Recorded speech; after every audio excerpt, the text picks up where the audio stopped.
All right, let's start with our value scale. So I'm just using my ruler to get a nice rectangle. You don't have to make it any particular size, but I do want to divide it up into 8 different segments. Once I have 8 segments, I'm going to number it 1 through 8, and then 1 will be the lightest and not be filled in at all, and 8 will be the darkest. I can start by using my mechanical pencil if I want to, but that takes a little bit too long, so I'm going to take a 6B pencil and start to really fill in that 8 slot of my value scale. I'm going to use a lot of pressure, and then I'm also going to make sure that I layer. That's going to be important. So now I'm using that same pencil going into the 7 slot, and you see that I'm layering the pencil on top of each other going different directions. Going into my 6 slot, I'm going to use lighter pressure. And what I can do is layer that pencil. I don't have to put in too many layers because I can always make it darker. But the problem is my 6 and my 7 was the same value, so I want to make sure that I go back into 7, make that a little darker. Starting with my 5, I'm going to go lighter. I picked a lighter pencil. And I'm still doing that layering effect of putting different directions of my graphite. Now I'm going to start in the opposite direction. I'm going to go to my 2, and I'm going to go super, super light. I can still layer a little bit, but I'm making sure that my pressure is really light. I can go into my 3 slot and I can do the same layering effect, but I want to make sure it's a little bit darker than my 2. And then once I get to my 4, I want to make sure that that's going to be my middle tone, my medium tone.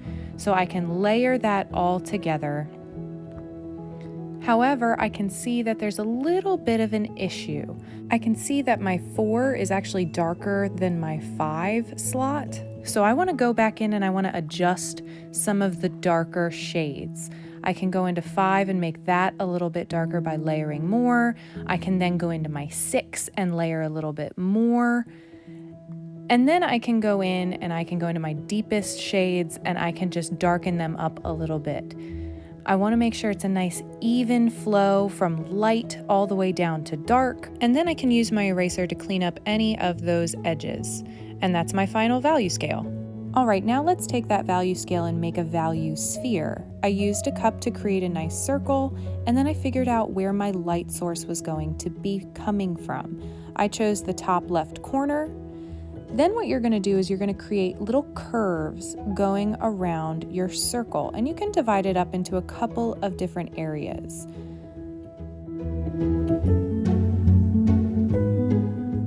I'm going to start out with the darkest, the core shadow, and that's going to be on the bottom of your sphere, farthest away from the light source. I chose my 6B pencil and started filling in that shadow with my darkest dark. You can layer as you go like you did with the value scale. Then you're going to start working your way into the lighter shadows.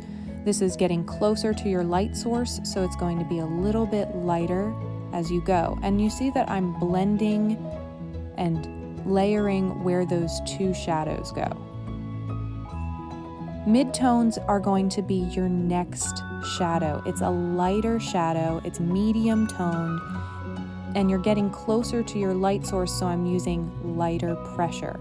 That's why I'm using my mechanical pencil as well.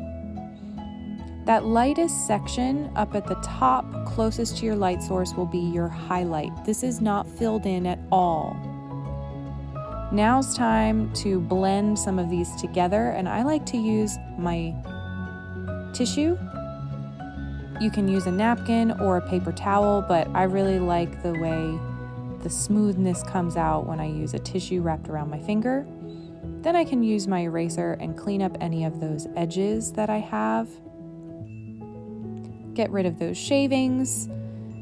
And then that little area right here that I did not fill in, that is your reflected light. If you filled that in, you can easily erase that with your eraser. And then you can start working on the cast shadow. That's going to be very simple. It goes from dark all the way out to light, the darkest being closest to your sphere. And I'm using my 6B pencil and different pressure, working my way out. That last little part of the shadow is going to be very light, and then I can blend that all together. Working from light to dark, I'm going in little circles. You see I'm using my tortillon. You can still use a tissue or a napkin, or even just your finger. And then I can go in with my eraser and clean up any last little edges. And that is the finished value scale and value sphere.